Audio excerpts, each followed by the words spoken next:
It's a kinship, it's a friendship, it's a relationship, and all that means is what a brunch bunchship. You know what time it is. It is my favorite day of the week.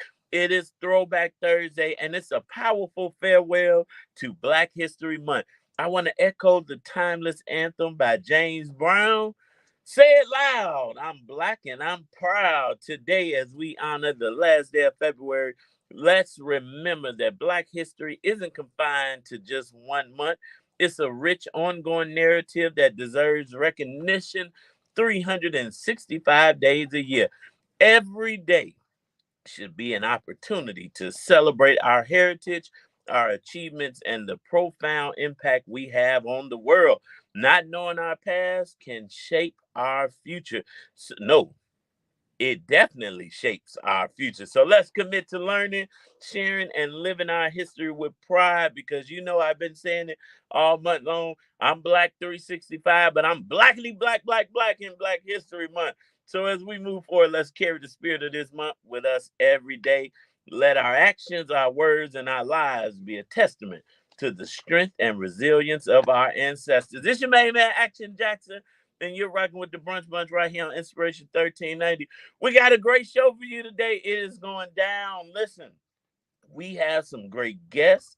We have the owners of Bronzeville Hoagies and Paninis joining us today in the studio. And of course, I'm always honored to sit next to the one, the only T Breezy. That's right. What's up, believers? It is Thursday, Friday Eve.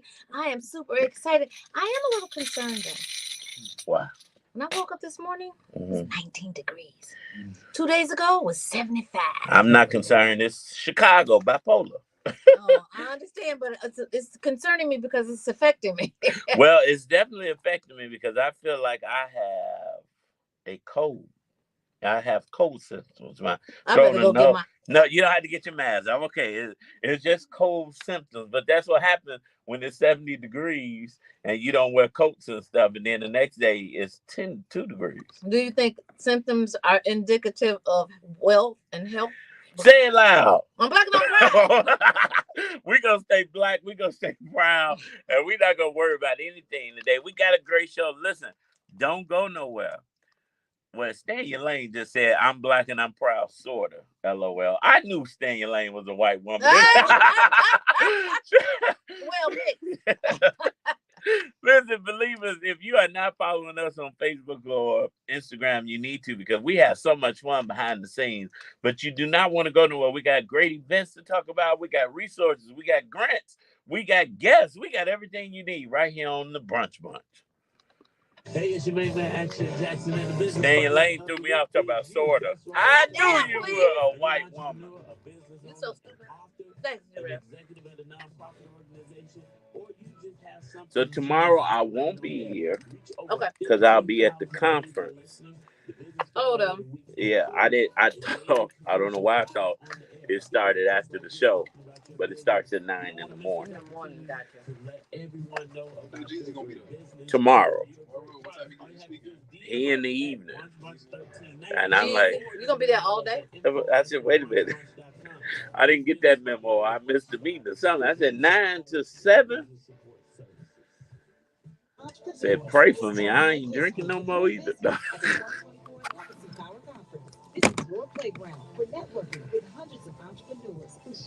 I put on. Okay. Connect with potential corporate partners and ready to work with you. And guess what? We're turning the heat up with an exclusive conversation with a Nikayo, what's up? What's up, Stanya Lane? What's up, Zoe? Dwayne. Zoe changed her name back. What's up, Dwayne Kidd? Presented by WDB Marketing. Get tickets now at LegacyAwardsWeekend.com. Your future is waiting. Let's shape it together. Attention motorists, get your new Buddy Bear yearly I'm about to say, buddy wait, pass you got a as commercial low for as DMV $17 motorists. a month for the entire DJ year. Bilo, No what's matter up? where you are, if through 15 locations, you can go anytime and get your car washed every day if you want. All year long, Buddy Bear members will receive exclusive perks and offers throughout the membership. Go to BuddyBearCarWash.com. That's BuddyBearCarWash.com and get your membership today. You can ride out with a clean ride tomorrow. That's BuddyBearCarWash.com.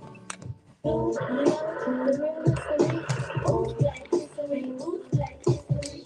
You know the real history. Without black history, where would we be? So, this is not just a Black history fact, but it's a quote from the late great Malcolm X. And I'm sure we have not done any Malcolm X facts this month because we've been trying to do little known facts, but I had never heard him say this, so I wanted to make sure we talked about it. And I quote, go into Japanese neighborhoods, you don't see Negro stores. Go into Chinatown, you don't see Negro stores. Go into Jewtown, you don't see Negro stores. But come up here in Blacktown, and every kind of store is here but yours. End quote. Malcolm X. And I thought that was so profound. I was going to go through a bunch of Malcolm X facts. But on this last day of Black History Month, in this leap year, where we have 29 days, I really wanted to reflect on that because it is so true today. Yes. I got a question. Okay.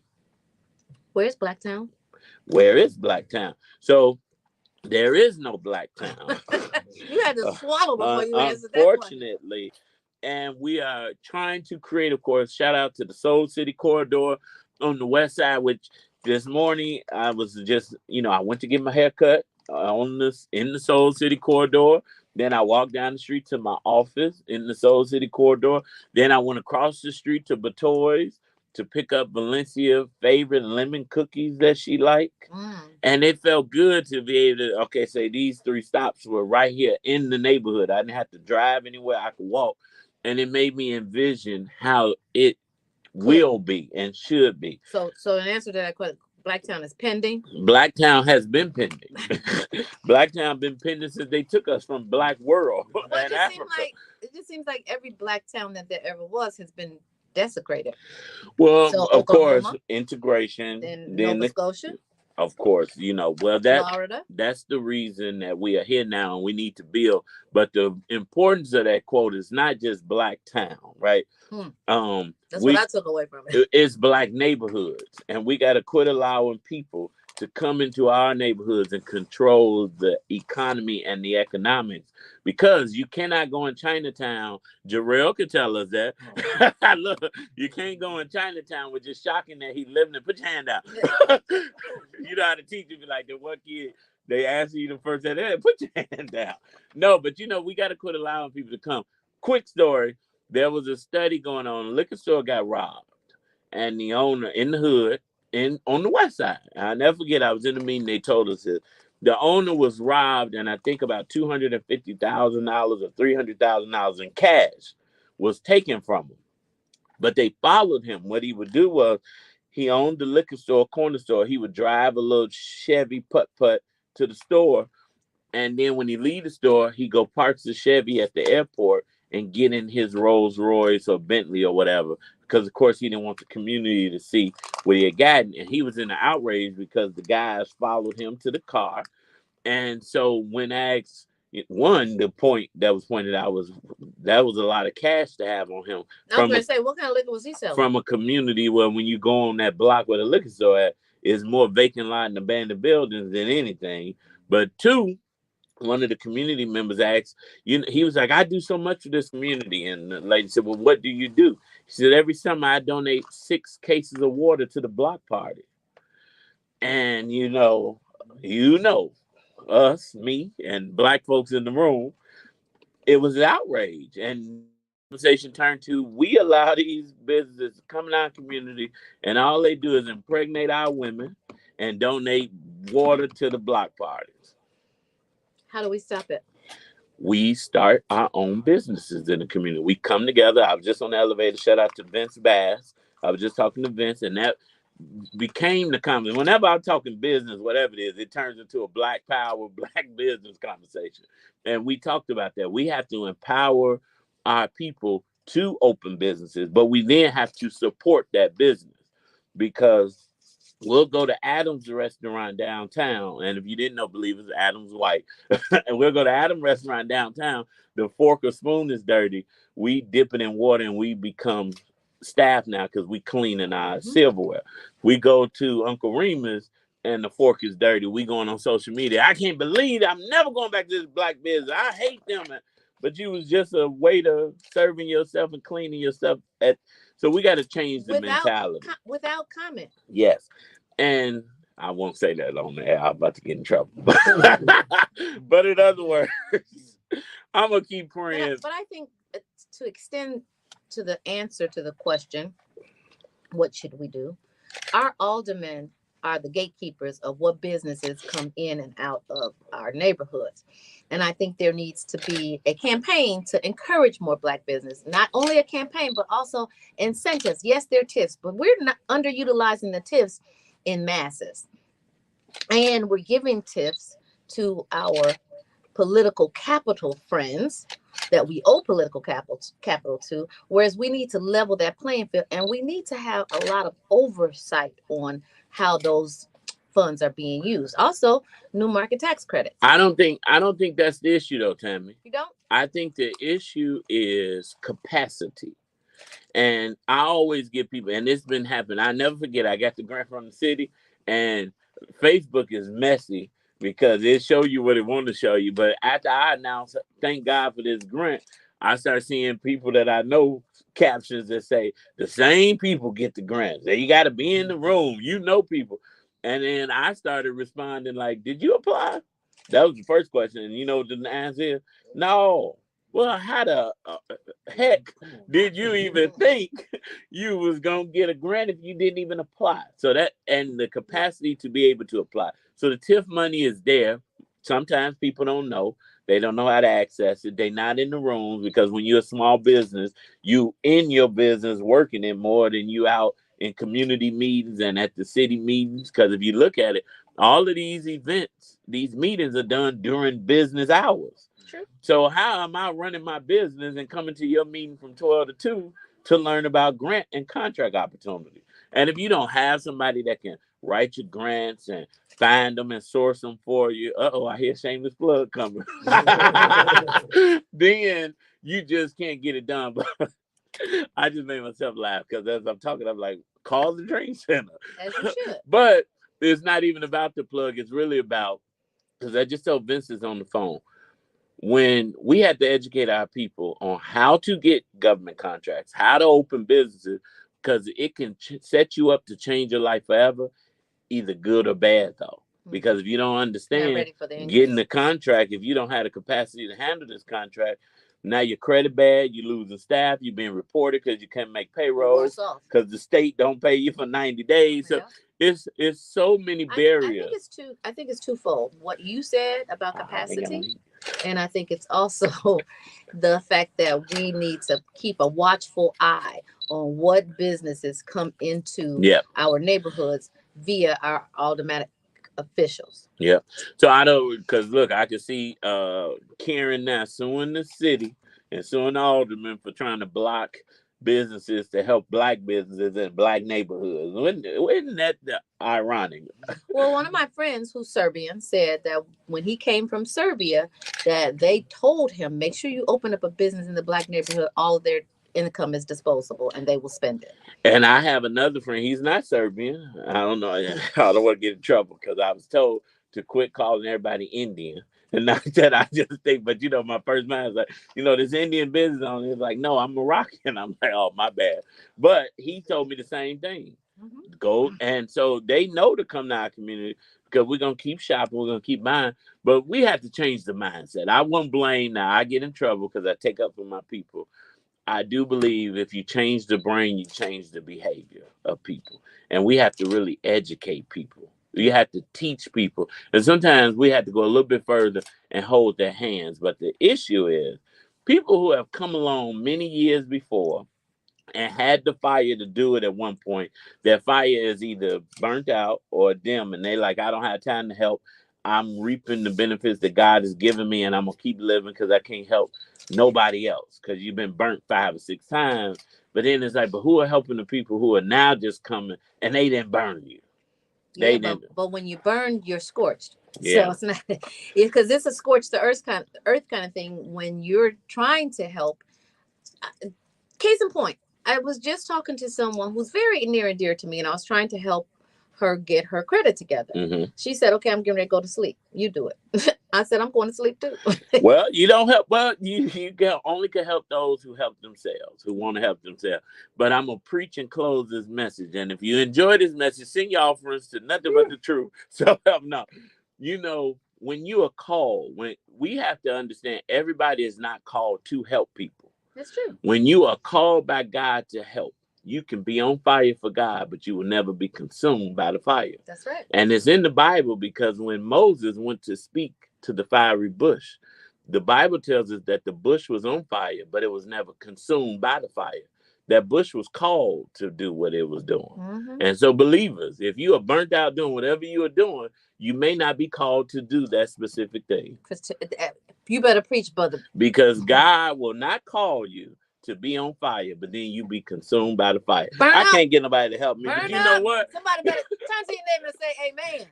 Amen. Well, listen, I'm going to help you and you help me. We're going to keep lifting Jesus because the Bible teaches us if you lift Jesus, he will draw all men unto him. It's Help Me Lift Jesus. Greater Harvest right here on the Brunch Bunch. Was that the opening? No. Oh. That was Black History. I was like, we going on and on. I'm like, we're still at the beginning? No, we're at the halfway mark now, 12:20. Justice here. Did they bring lunch? What's No, up, right Faith? Happy no. Thursday, glory! At 12:30. What's up, Charmaine? I gotta announce your event. Charmaine is come on, Minister Jackson and Deaconess Fair. Who said that, Charmaine? Nikayo. Oh, thanks, Nikayo. I appreciate the anointing.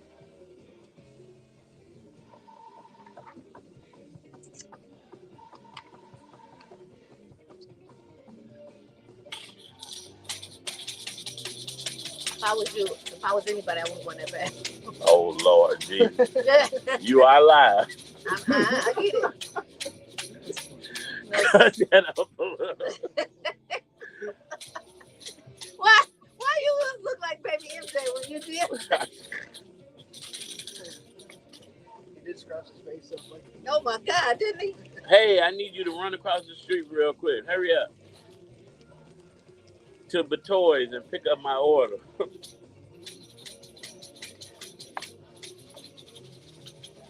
Where's the cord? Where's the plug? Yeah, she said she was leaving in 5 minutes. You see her? 5 minutes, y'all. Oh. Thank you. Yes. All right. Yes. Another minute, yeah. Yeah, so we could bring Tammy. And you could bring them in. Right now?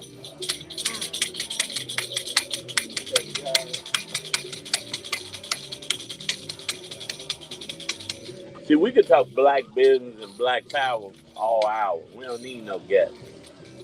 Well, we have a guest. So. Right. And then I'm going to give a brief, my segment I will.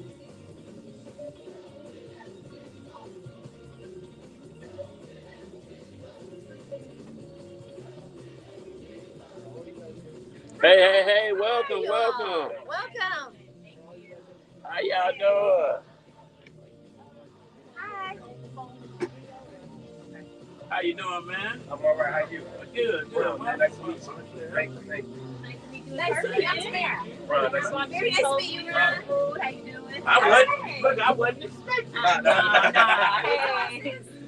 Very nice to meet you. You're the one. Okay, cut it down. Who talking? Both of you all. Okay. So you sit here, and then we'll sit you there, bro. And how do we videoing? Like, so we can post it to our page? Yeah, so, yeah, he can video, of course, yeah. I can set you. And then Adam gonna set you up to go live with us.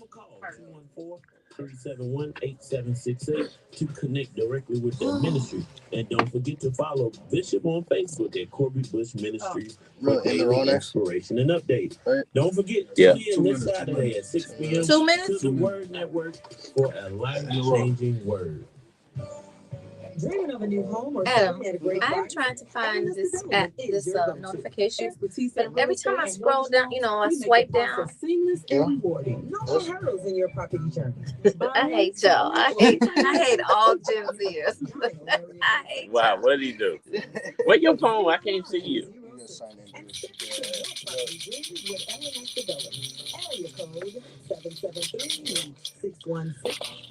So after in the raw, we're gonna do what's going on. Adam, make sure you film me. I'm only gonna talk 5 or 6 minutes. Hey guys, it's the Mayor Fair.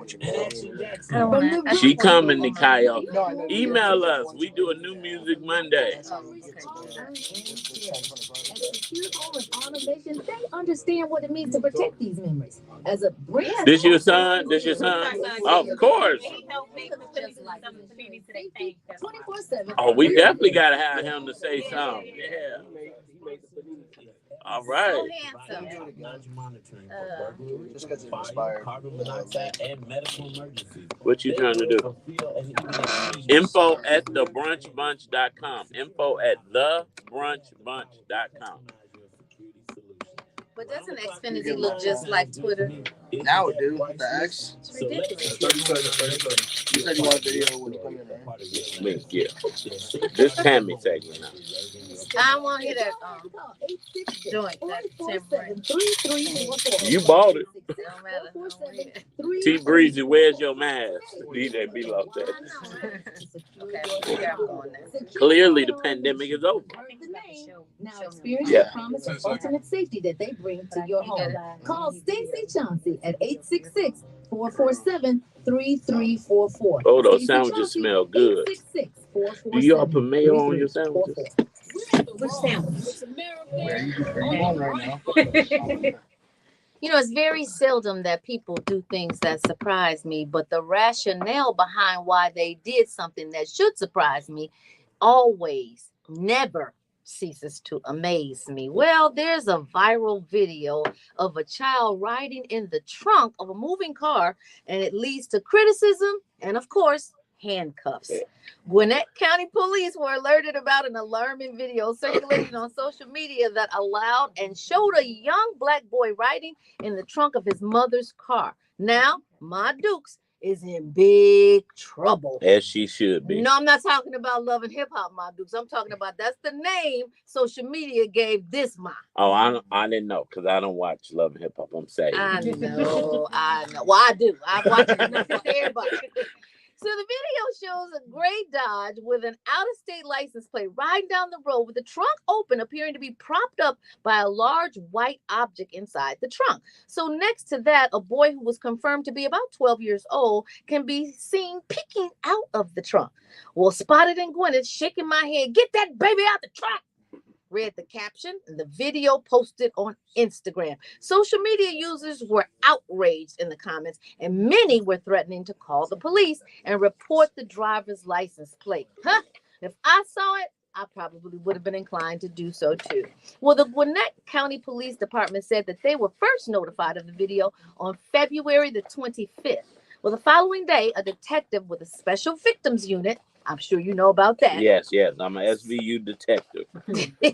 Spotted the same vehicle in the area per Fox 5 Atlanta, in case you didn't know where Gwinnett County was. Well, by Tuesday, police identified the 36-year-old Denise Schaefer as the driver and was located at her home in Duluth by their flock safety system. Well, officers say the mother told authorities, get this, that she had just bought a baby bassinet from an online advertisement and put her son in the trunk to hold it in place and take it home. Well, it's unclear what the distance was between Schaefer's home and where she picked up the bassinet, but any distance would be considered unsafe when riding in the trunk of a sedan and peeking your head out of it, saying, "Hi, hi." That's what the little 12-year-old was doing. Well, as a result, she was arrested, charged with reckless conduct, and a seatbelt violation. She was booked into Gwinnett County Jail, and her son was placed in temporary custody by a family member. I wonder if she's getting the full use of that bassinet. You know what? Now I have some questions, but you kind of answer them as you were telling this story. All you got to do is be patient. Yes, Daniel's son, just be patient. I'm just flabbergasted, but I'm so sick. So she didn't record him in the trunk. Somebody else saw him. So how old was he? 12. So he was 12 and he was cool. So he waving to people in the trunk. In the parade. Just a sedan is a truck car. Well, a sedan can be a mini truck, or it can be a full, like you have Lincoln sedans, and they're big cars. That's why they call it. So I'm from the hood. I mean, we all rode in the trunk, it was before. So I'm thinking like trunk, like kidnapped in the trunk, and he popped and he. So if he was kidnapped in the trunk, not kidnapped, I'm thinking of seen him. Right, that's what I was trying to figure out. So, which would have been a concealed situation, and nobody probably would have been the wiser. But you got your son peeking out like a bed mattress that's strapped to the top. Nakayo said a Toyota Camry is a sedan. It can be. But I'm trying to figure out how they saw him in the trunk then. It was just a jar. His head was popping. I got it. I got it. Been in the trunk. Well, I'm thinking like a old Jeep Cherokee. I'm in the trunk of the Jeep truck. That's why I wanted to get the distinction between, was it like a minivan? Not a minivan, I said station wagon. Where are some station wagons? You said a mini truck. They got station wagons. They got station wagons. They have station wagons. Where's that? I ain't telling you. Listen. Where's that? I mean, she crazy because I'm just trying to visualize this. Why son was in the truck to hold the bassinet? Hey, she put him. She couldn't get no rope. No, she had a rope. It was called her son. That's how she did that. It's the food that we eat. This is why I led with the things that people do don't shock me, but the rationale behind why they do it. Now, you jeopardize your 12-year-old for the bassinet for obviously your infant or toddler. I don't know how big the bassinet was, and you still didn't get to use it because now you're in custody and all your kids are with family. With family. Shame on this lady. And we're praying for mindsets like that and hers. And just to FYI, you wanted to know what station wagons were. They're hatchbacks now. Just right, but they don't call them station wagons. I couldn't think of hatchback. I was gonna say something, my dude. They don't call them station wagons. Well, we're praying for this family because anytime kids are taken away from parents, it's a travesty, right? But we also need to pray for the minds of our people because unfortunately, it seems like they're doing some crazy things. And you know what? The mind is seriously a terrible thing to waste. And we're going to keep praying for her. And we're going to put her mind and all of you listeners' minds in the hands of Jesus. It's all in his hands. Dr. Hayes right here on the Brunch Bunch. What the hell wrong with that lady? And I got confused because I'm trying to visualize. Oh my God, you were really confused. You was acting like me yesterday when I was like, wait a minute. They came back in the house? Because I'm like, did she really put him in the trunk? She had him in the trunk. It was half open, and he's supposed to hold the bassinet. First of all, that's a whole lot. Now, I ain't never been in a regular trunk. But you inside the car holding the mattress on the back side of the car. Or let's say he said he's been in the trunk, damn it. That must have been a really big mattress. So you hit the wrong bump, the kid flying out. Right.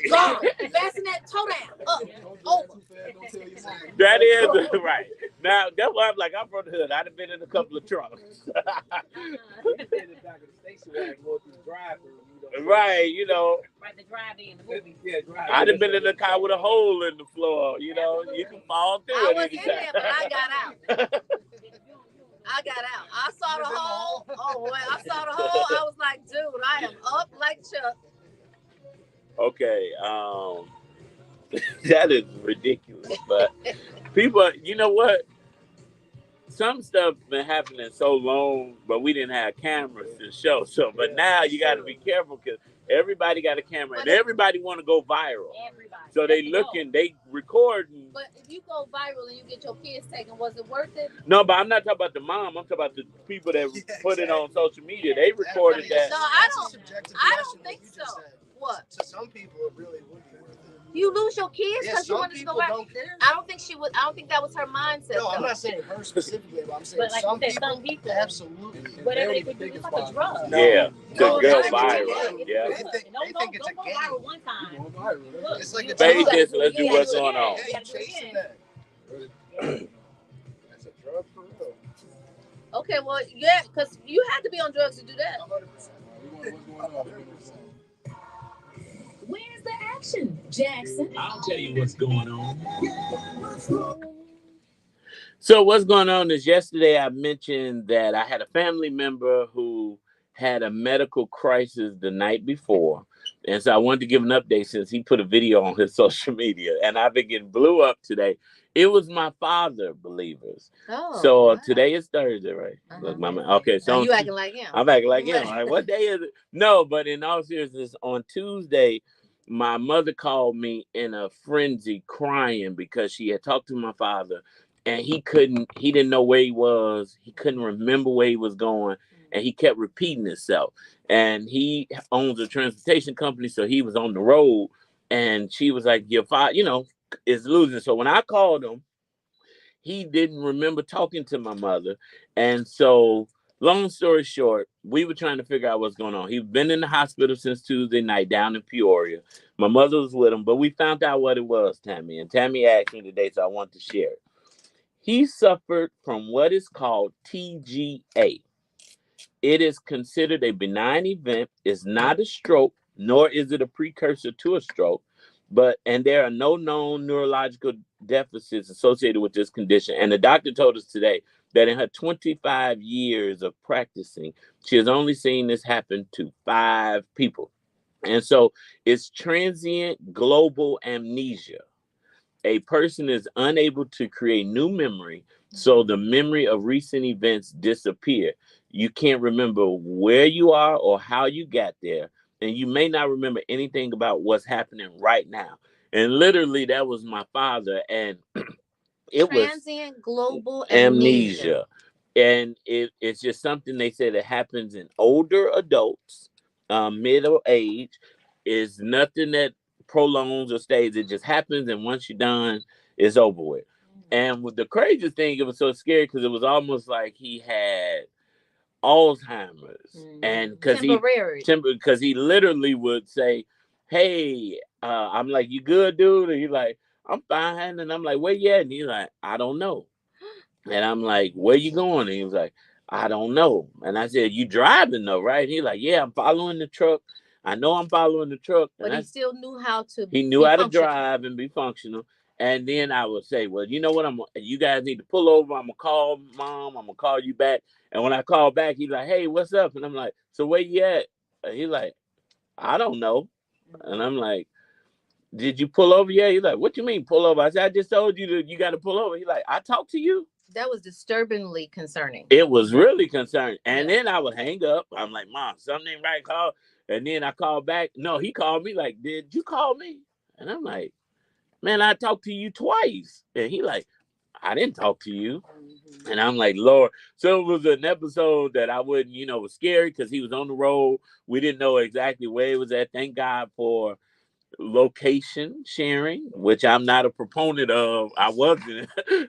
I wasn't before this event, but I'm a little nervous because thankfully he was in Bloomington, Illinois, and we have family in Peoria. So 45-minute ride. I had to talk to him. We stayed my mom and I stayed on the phone with him for hours because he kept thinking he was okay. And of course, if you ever met my father, Boulder Jackson, he's a manly man, and he rough. He cussed me out a couple of times because I'm like, "Dude, do not drive that car." And he kept saying, "I'm okay, I'm gonna leave." But thankfully, he did not leave. And when my cousins got to him, because we like, maybe he is fine.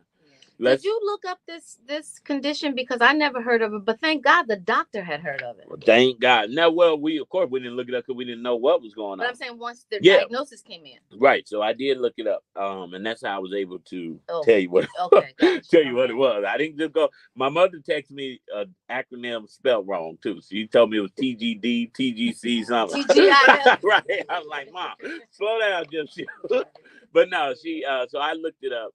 And it was we can laugh now, because I kept telling my mother, I'm like, he got to go to the doctor because, of course, my mother is crying. She frantic. If I was in person, in the movies, I had to slap somebody to get them back to themselves. I had to do that virtually. I'm like, Mom, you can't make him riled up. You got to be calm. And so I'm like, could you imagine having to live with him, and every 5 minutes he's asking you, what was we talking about? Well, where did you come from? I'm like, Lord. So thankfully it was something temporary he had. So if you get it, are you exempt from getting it again, or can you have another episode? I'm going to create a vaccine for it. No, I don't know. Is it contagious? I mean, I got a lot of questions. It's definitely not contagious. Although after talking to him for 2-3 hours, I start forgetting stuff. I was like, what is that? No, but so are y'all allowing him to go back on the road? The doctor said that it's something, it won't happen again. Once you go through it, it's not nothing that keeps happening. It's like a once in a lifetime phenomenon. That's my mother did text me that. It happens once in a lifetime, and in the 20 years the doctor works, she's only known to return in 5 cases. It most likely will never come back. So it's interesting, and it's not brought on by anything. It's not like something gotta bring. No, it's just a phenomenon that happens. So keep praying for my father, my mother. They are on their way back. I think he's being discharged from the hospital in Peoria so they can get home. And it was rough. It had me nervous. And me and my father are close, but we're not that close. We close, but you know how you close, but you ain't that close. But I'm like, shoot, I'm going to be calling him every weekend because my mind kept saying, Lord, please don't take my father. Like, we still got a lot of stuff to do, and I don't talk to grandkids. Right. I need y'all to babysit this weekend. Right. Get up out that hospital. I was like the preacher, like, get out that bed and walk. But in all seriousness, we just have to take care of each other, and look out and check on your people. And I'm gonna call Val Warner after the show now and tell her that I am now a proponent of sharing locations, because we had a whole discussion about this on Windy City Live, and I wasn't with it, but in this case it was like, I think it's definitely something to consider. I know a lot of people do not want you to know where they are because you might be doing something that you shouldn't be doing, and you don't want other people to know about it. However, well, that's not why I don't like sharing it. I just believe it is. Most men and women don't share because they out doing stuff they shouldn't be doing. Yeah. I don't believe in sharing because I think we living in an age of technology where we get so focused on things we shouldn't. Like when you said Tanya put the cameras in the house and now she's watching them all day. So now you got my location. You tracking we got to start living. What do we do without tracking and when no cell phones and all that? We got robbed. That's what we did. Oh, my God. Lord Jesus. Well, you know what? I don't need, I hear you, Holy Ghost. I ain't sharing no location because you know what? I'm walking by faith and not by sight. That's why he gave you the video so you can have better sight. You know what? I'm going to God in prayer. Listen, up next, we have the owners of Bronzeville Hoagie and Panini Cafe in the building, and you do not want to miss this interview. It's always our aim to send you back better than you came, right here on Inspiration 1390. You guys are so awesome. So natural. That's so sweet. Thank you. Do you share your location with your mate? I am a mateless right now. Oh, Lord. I share with my daughter. Huh? Well, you know what? No, it is a question. Val was on a panel with Love McPherson, and the question came up. It's a and good Val question. And her husband don't share location. Yeah, but then and she was that like, changed that day. so she asked the audience, like, no, it didn't. So she asked the audience, and I was like, no. And she was like, I thought we was friends. I'm like, I'm with you. So when I went on Windy City Live, I brought that moment back up, and it changed the whole segment to we talked about sharing locations. I don't believe in it. Well, with my daughter, because she works in the city, and then she travels all the way home from the city. So, I want to make sure that in between that, not that this, but if she needed me, I don't care where you go. I just care that you get there. Yeah. I think, it works. And in that case, that works. Like my nephew, when he was living with us, I would make him send me his location. But what I did, I didn't want to share it all the time because he wasn't going to share it. Kids not to figure stuff out anyway. But I called it spot check. When I text you, when I say spot check, you drop that location instantly or you coming right home. Ain't no staying out. So then that way. But suppose you sleep. No, but I would do the spot check. So I would say spot check randomly at 9:00, and he got to drop that location so I can know where he at. Instead of saying, where you at, because they'll lie. One time he told me it was around the corner. He was in Melrose Park getting in trouble. You 3 cities away from us. Now Valencia, we don't share location, but I told her, I said, you probably never knew, but you really do have my location because she has my car app on her phone. Okay. And she knew it. And she could track my car. Woman. We know. We just never told you. Exactly. Now you can fade and bring us in. At the break. At the whatever. At the hook. Yeah.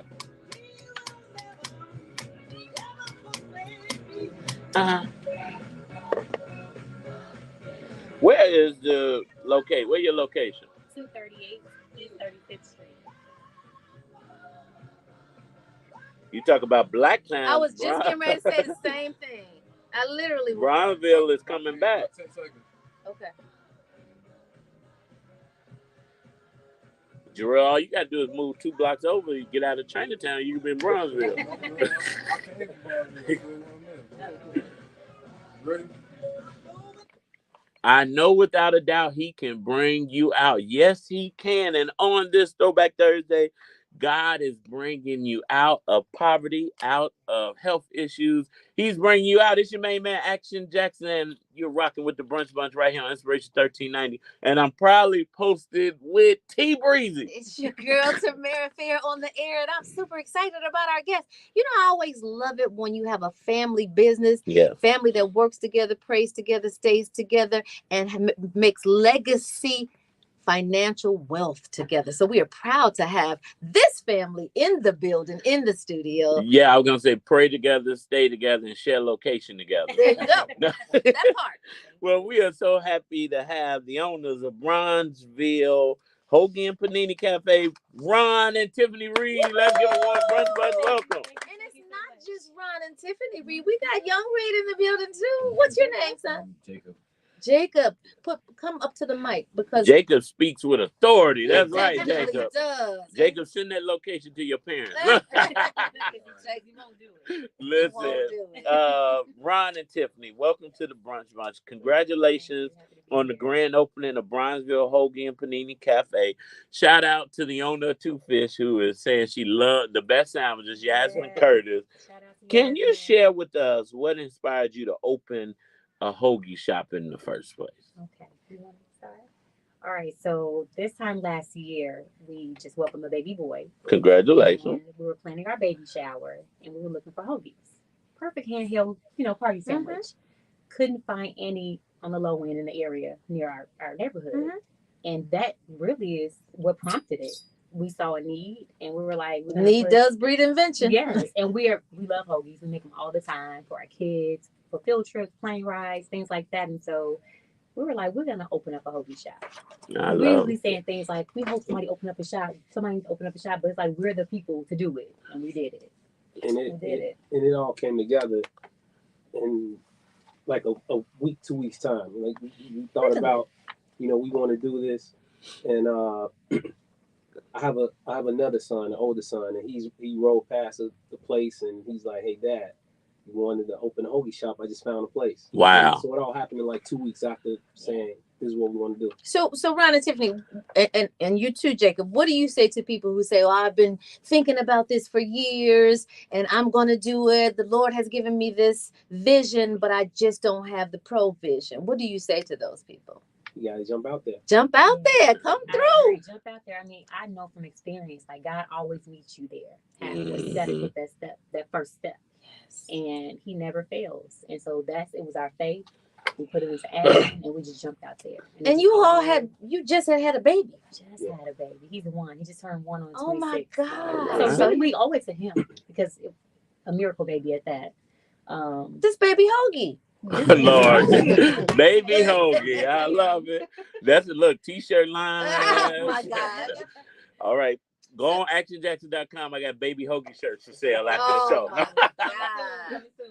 So Bronzeville, we were talking about Blacktown earlier, and Bronzeville certainly has a rich history of having Blacktown legacy. So I do see that it's coming back. But with that rich history and vibrant community, what motivated you to choose Bronzeville as your location for your cafe?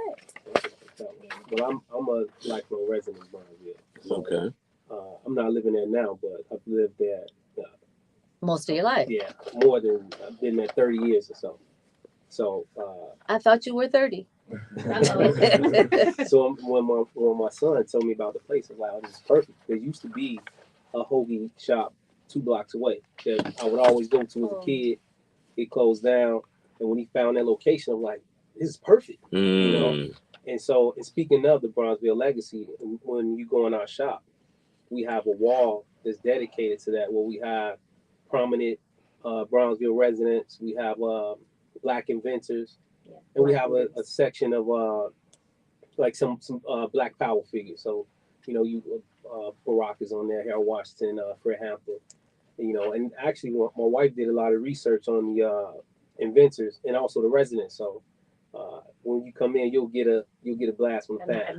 A nice Black history lesson. So we talked about the Black history on the wall.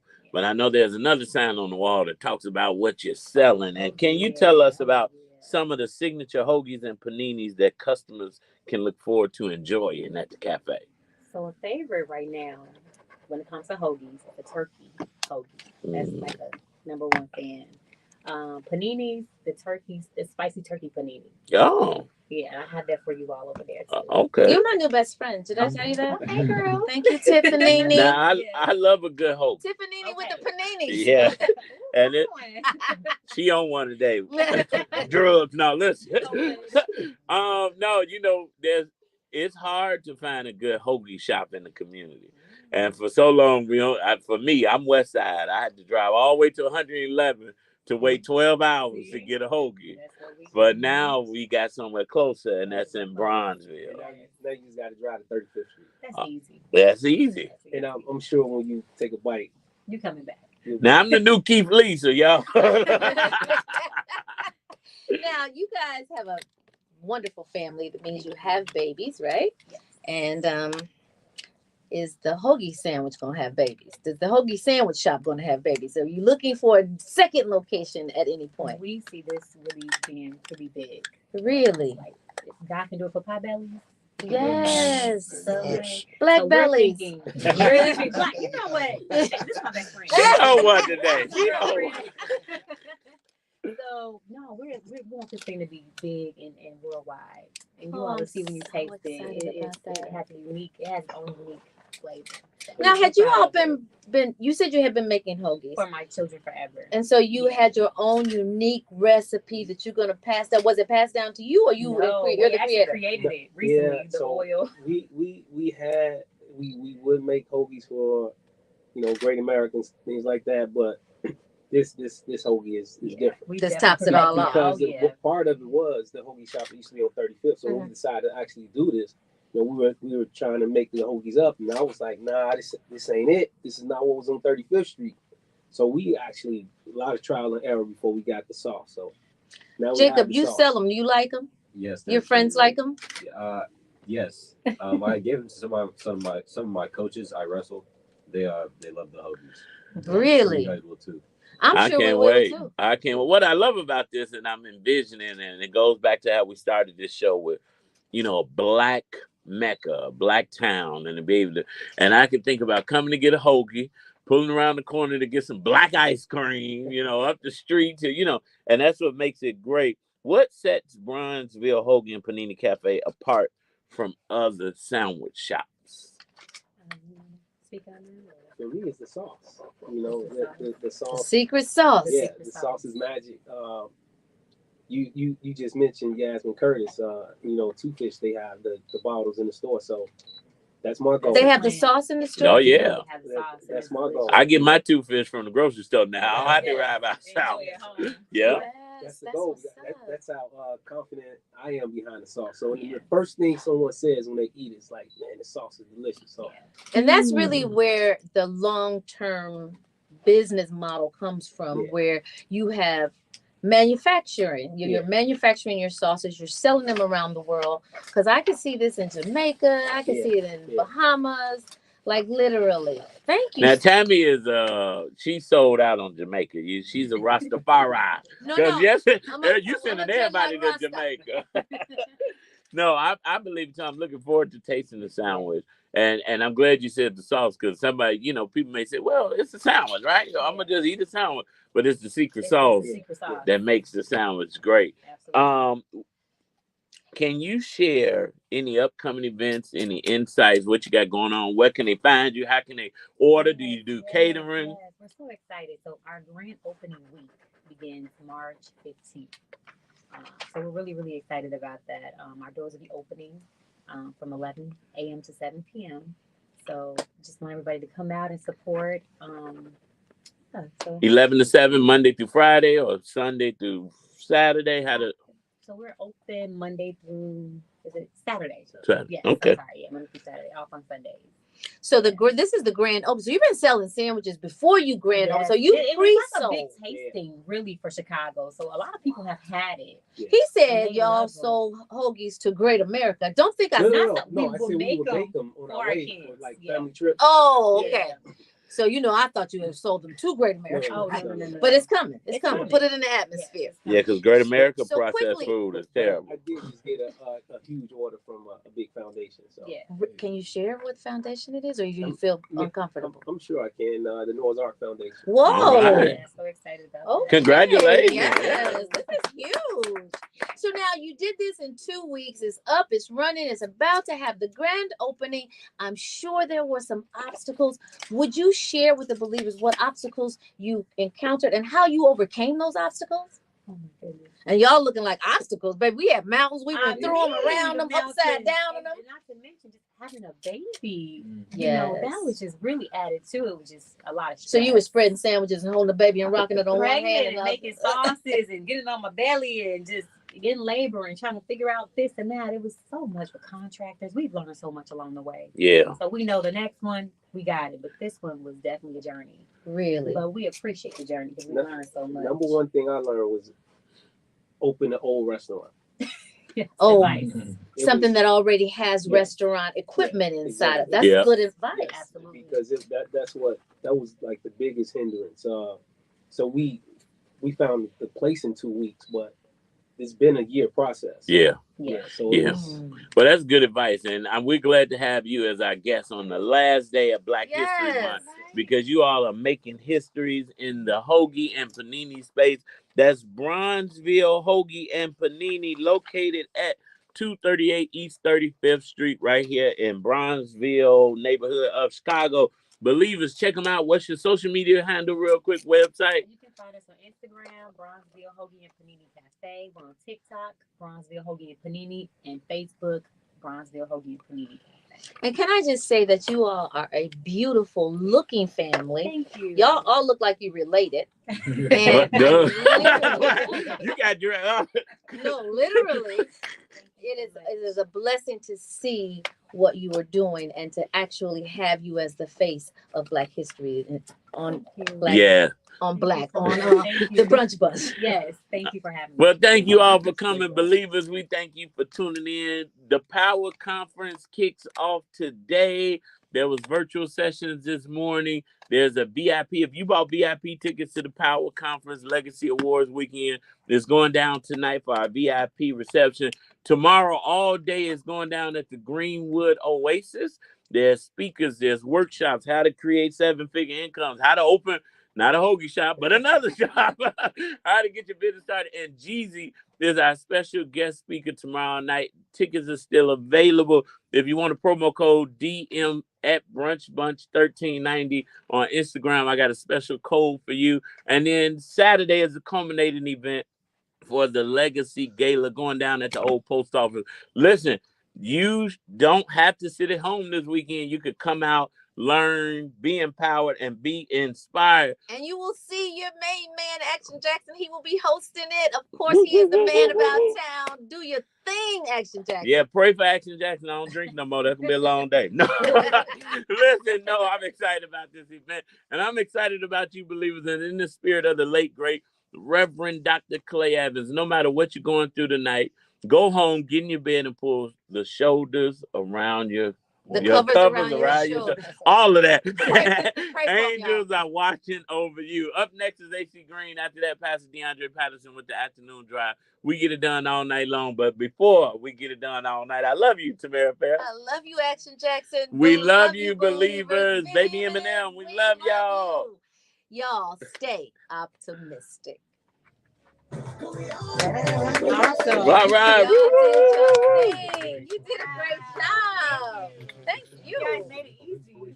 Oh, you were nervous? Oh man, you should be. You with a newborn baby, you opened up a shop. You shouldn't be nervous about nothing. You should be able to walk through fire and not get scorched. Yeah. Okay. I do, talk. actually. Let's get to these sandwiches. Oh my goodness. And I love the